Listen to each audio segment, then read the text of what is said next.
অনেক বছর পরে কায়ার সাথে একটা কাজ করছি। আমাদের লাস্ট কাজ হয়েছিল 2005 2004 কৃষ্ণর পরে মায়া অ্যালবামে কায়ার গান ছিল। সো দীর্ঘ আই থিঙ্ক 22 বছর হবে পরে আমরা একটা গান নিয়ে আসছি এই ঈদে ইনশাল্লাহ। গানটার নাম হচ্ছে কই রইলা রে। এটাও একটু kind of spiritual song. So I hope সবার ভালো লাগে। এই গানটা হচ্ছে একজন সিলেটি অরিজিনাল যে গানটা, এটা একটা ফোক গান। এটা হচ্ছে অরিজিনাল গানটা হচ্ছে আমাদের মানে সিলেটের যে একজন ফোক শিল্পী, ওনার নাম হচ্ছে সৈয়দ দুলাল। সো এই গানটা আমি কায়া ভাইয়ের মুখেই প্রথম শুনি।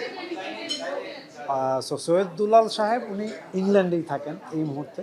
সো কায়া ভাইয়ের কাছ থেকে যখন শুনি যে এই গানটা কার, তখন উনি বলে যে এটা সৈয়দ দুলাল, উনি ইংল্যান্ডেই থাকেন। তো আমরা আসলে আগে যেরকম পুরোপুরি ফোক গানটা আমরা ওইটার উপরে একটা নতুনভাবে প্রেজেন্টেশন করেছিলাম কৃষ্ণ মায়া ওই অ্যালবাম, মানে শাহ আব্দুল করিম ওনাদের গানগুলা। আর এখন যেটা আমরা করেছি যে এটার মধ্যে ইন্টারেস্টিংলি বিকজ মানে মুজার সাথেও একটা আমার কাজ হয়েছে এবং মুজাও সিলেটি, এবং আমার প্রথম লাইফের ফার্স্ট অ্যালবামের গানে ছিল মানে কৃষ্ণ ছিল সিলেটি সংস, কায়া ভাইও ইংল্যান্ডে মানে সিলেটি। সো আমাদের তিনজনের এই একসাথে কম্বিনেশনটা খুব সাডেন এবং আনপ্ল্যান্ড ছিল। মূলত এটা কায়া ভাইয়ের আমারই করার কথা ছিল।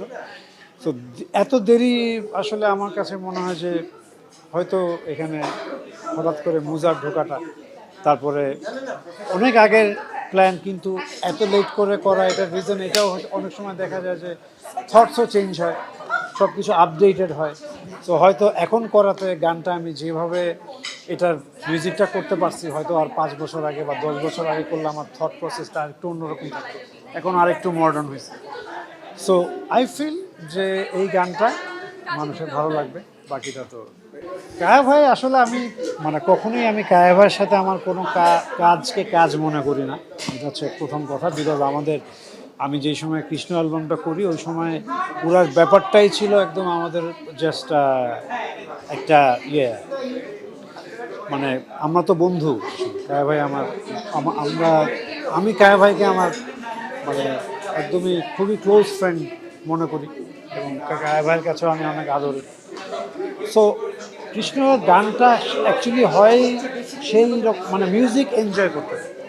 এটার মধ্যে আমাদের কখনো কোনো প্ল্যান ছিল না যে এটা কমার্শিয়ালি খুব খুব কোনো কিছু হবে, বা ওই এক্সপেকটেশনই ছিল না।